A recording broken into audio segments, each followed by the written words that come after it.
Hello, our first identification for our big World War II section is Amelia Earhart. She was born in 1897 and died, or at least disappeared, in 1937, just before the beginning of World War II.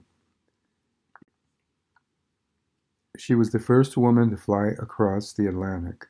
Three other women pilots had died trying. She succeeded in 1932 actually landing in Ireland.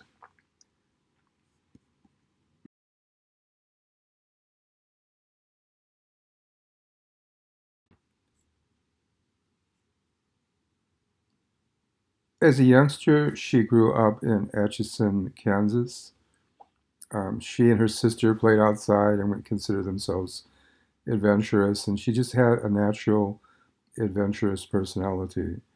At some point, her father trying to find a job, they were moving and they ended up in Chicago for a while, and she received, well, she actually took a $10 trip on a quick flight that the dad put up the money for, and after that, she was just in love with flying.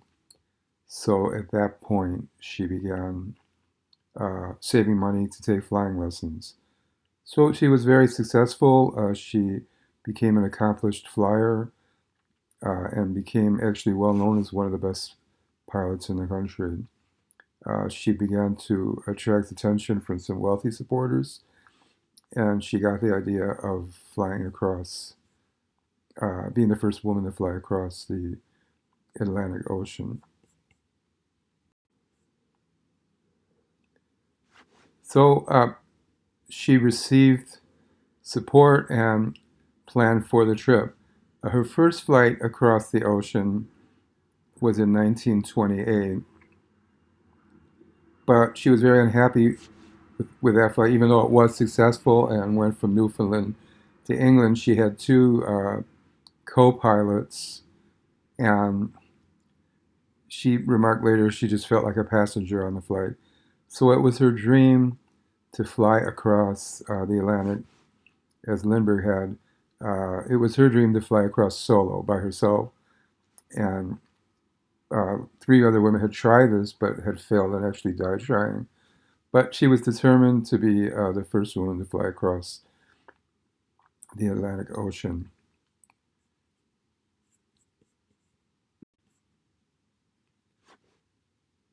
So before her trip across the Atlantic Ocean, um, she had made a number of other daring flights in preparation for the trip. But the time finally came, and in 1932, she prepared to go on the trip from Newfoundland, Canada, and her goal was to go to Paris. So the flight began. She went off in a solo plane. She succeeded in flying across uh, the Atlantic Ocean, but she didn't make it all the way to Paris.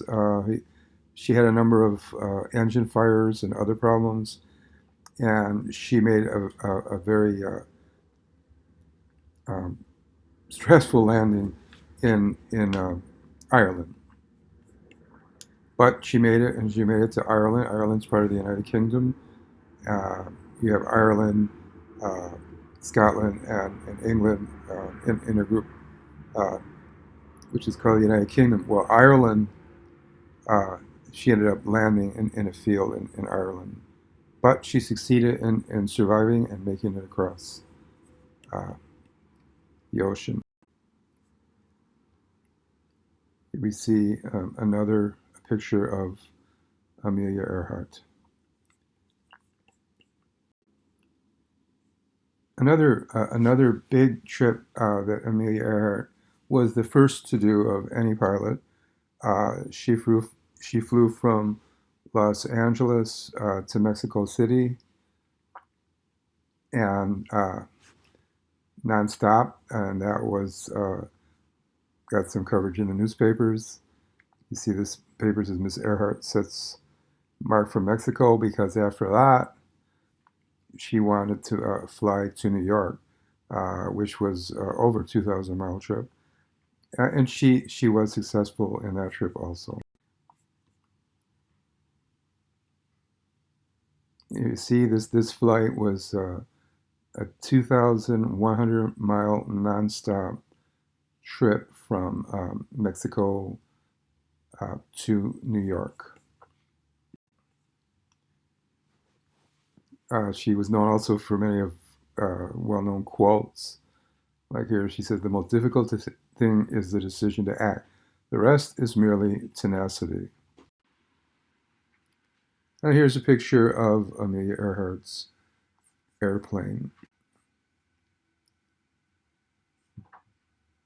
So here is a newspaper article regarding her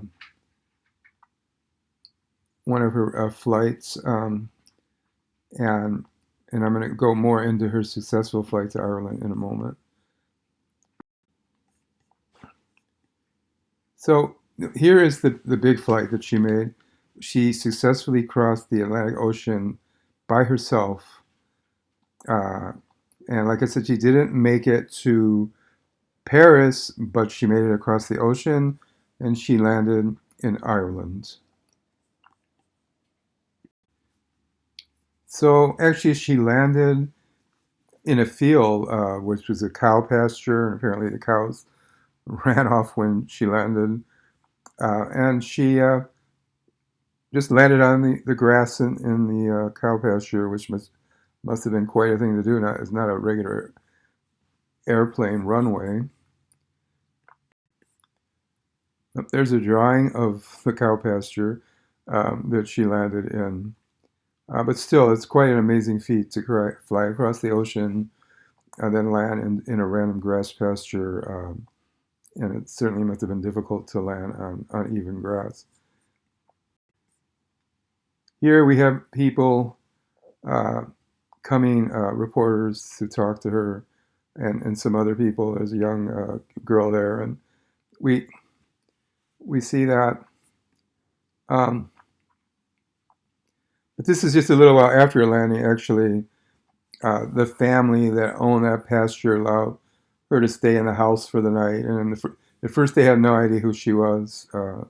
This family, and she stayed the night with them, and then later reporters and other people came to talk to Amelia Earhart, and she actually was able to take off again from the grass field and fly in a circle and land again.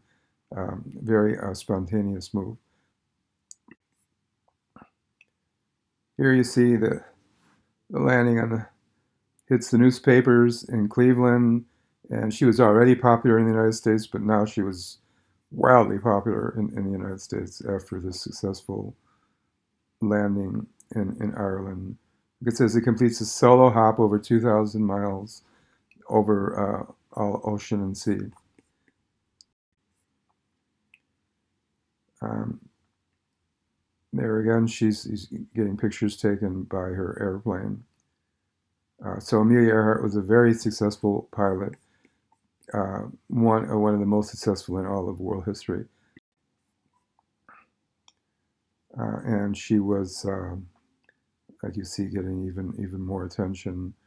Then she was to go back to the United States for one of the largest parades ever to happen in honor of the accomplishment. Now we see in New York, this is a gigantic parade for Amelia Earhart after the successful trip across the Atlantic Ocean.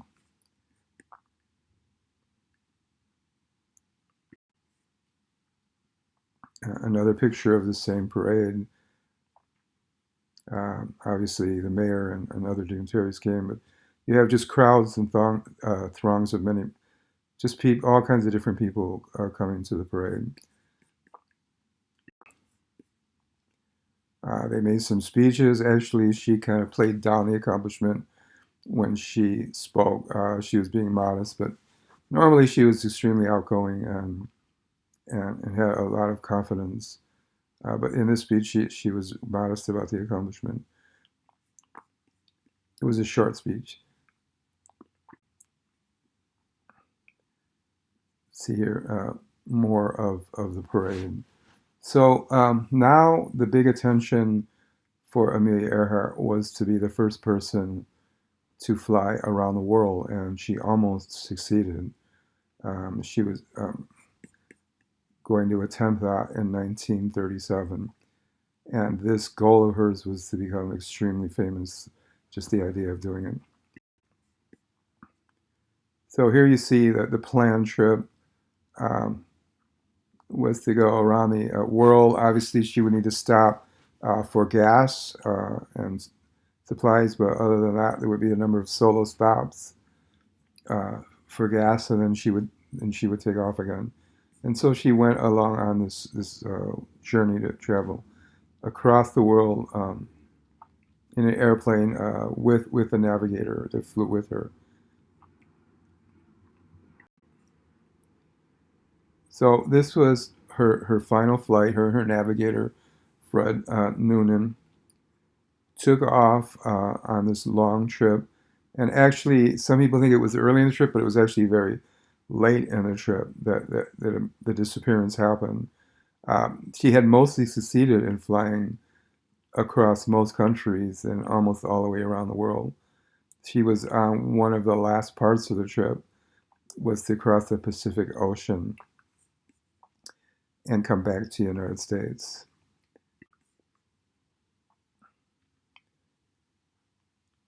You see here, she was flying past New Guinea and then looking for an island for gas called Howland Island, which was in the Pacific Ocean. Also, though, there was some military activity. The Japanese war machine was starting to gear up, and there were some Japanese warships not too far from the island, and there were some American warships by the island. But there had been no conflict, no war had started yet. But there was some military activity going on, and there's quite a bit of speculation and some evidence that Amelia was going to take some pictures of the Japanese military ships to give to the United States intelligence when she got back.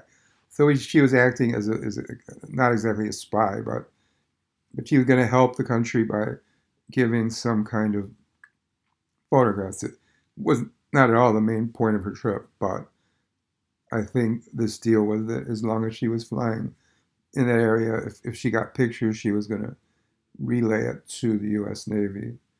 Um, so anyway, she continued on her ship on her cruise across the world and neared Howland Island. But then she made some desperate radio calls that she was near the island, running low on gas, but having trouble locating it. She never did reach the island. There was a U.S. military ship that heard her voice faintly on the radio, um, thinking that she was very close to the island, but really no one knows what happened. Uh, like here it says, Amelia Earhart down at sea, warship catches faint signal, a U.S. warship um, caught a faint signal, so they think she wasn't far from the island, but they don't know if she crashed or landed, or then there's a bit more recent speculation that she might have been picked up by a Japanese fishing boat or even taken prisoner if they found the camera by the Japanese military. But this is just a long shot possibility.